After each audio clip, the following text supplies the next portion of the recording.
Hey guys, my name is Adam Abu Shahada. This is the P7 and this is my 18-month review.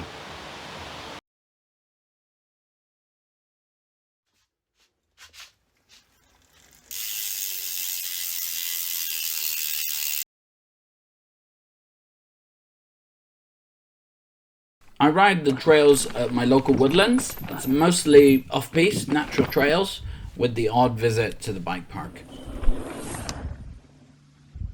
This is the medium frame. The reach on this is 437, whilst the chainstays are at 445. The head tube angle is at 65 degrees, whilst the seat tube angle is at 74. Dynamic geometry is important, and it brings you closer to how it is when you're on the bike. This would affect usual numbers we look at, including reach, head angle, and effective seat angle. This is why some brands list a sag geometry. The reach when sagged is 454 millimeters at a 25% sag on a pike fork. It gives it a nice balance with the rear end. Against a 445 chainstay, this definitely helps towards keeping you balanced and centered on the bike. The chainstays bring a nice median. It's not exactly Hello Dave territory or as short as a Moxie. It gives a nice median. If you were a taller rider, it would probably be a bit more playful. And if you're a smaller rider, it would be a lot more stable. The P7 has a low bottom bracket height. Couple that with a slack head angle and long stays. It gives you oodles of confidence, especially on the descents.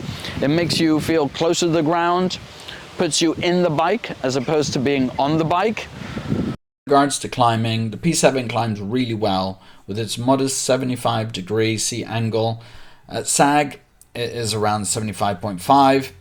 Other P7 riders have noted similar thoughts about the climbing ability. I have experimented with a longer 160mm fork over the recommended 140. The 140mm is more suited to the P7 and is definitely my preference, although I found the extra travel to be quite fun at the bike park, with a bit more pop and a bit smoother over rowdier trails. The 140mm fork I found to be more stable all round, bringing the bottom bracket lower and minimizing the dramatic changes to the dynamic geometry brought by the fork diving into its 160mm of travel.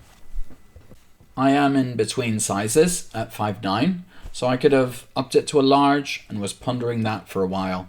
Toying with having the extra stability of a longer wheelbase versus agility and playfulness of a shorter bike, I felt the bike was a little small. I prefer a longer reach, a shorter stem, and a short fork offset. It's just not as twitchy.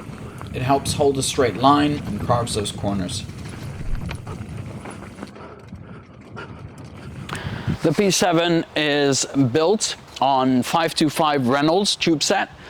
Gives you a really nice supple ride feel. It beats you up less than a lot of alley frames would on longer rides. Aluminium hardtails may be a bit harsher, but compliance can be built into the frame. I've heard good things of the Banshee Paradox, with its engineered flex utilizing a yoke and dropout to take out the sting. Comparing steel to other materials such as titanium or carbon, I feel that it is more supple than Ti at slower speeds. Titanium is supple to an extent, but I feel it rebounds faster. Steel and titanium can be tuned with butted tubes to be stiffer or more supple, but there is always a balance between riding a stiff frame and riding a noodle. You want something in the middle, something that drives you forward as you pedal while keeping that supple ride quality. Comparing it to carbon, I find that carbon can be laid up to be quite supple, maybe even more than steel or titanium, but I feel it may have its limits before a catastrophic fail. Maybe that is why we don't tend to see carbon hardtails with extreme geometry. Overall, I loved riding the P7. A hardcore hardtail is great for UK riding, especially during winter months.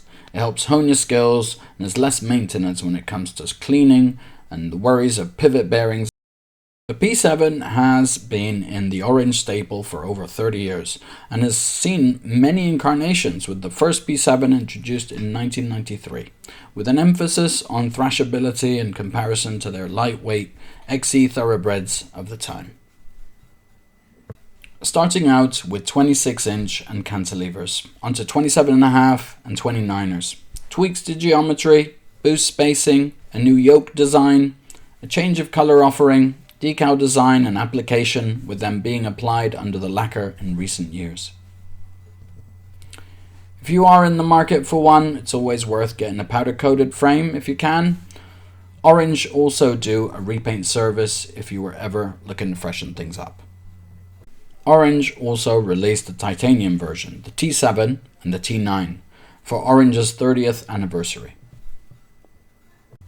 The P7 has been raced and ridden by riders such as Will White, 5 times Rampage competitor, and Richard Rothwell, who is a coach and races enduro events. So what would we be expecting from future iterations? Longer, slacker, higher stack, steeper seat tube angle, UDH, maybe a tapered head tube for added strength. What do you think? If you like this, please like the video. If you have any questions, put them down below. And if you want to see more, please subscribe. Thank you for watching. See you soon.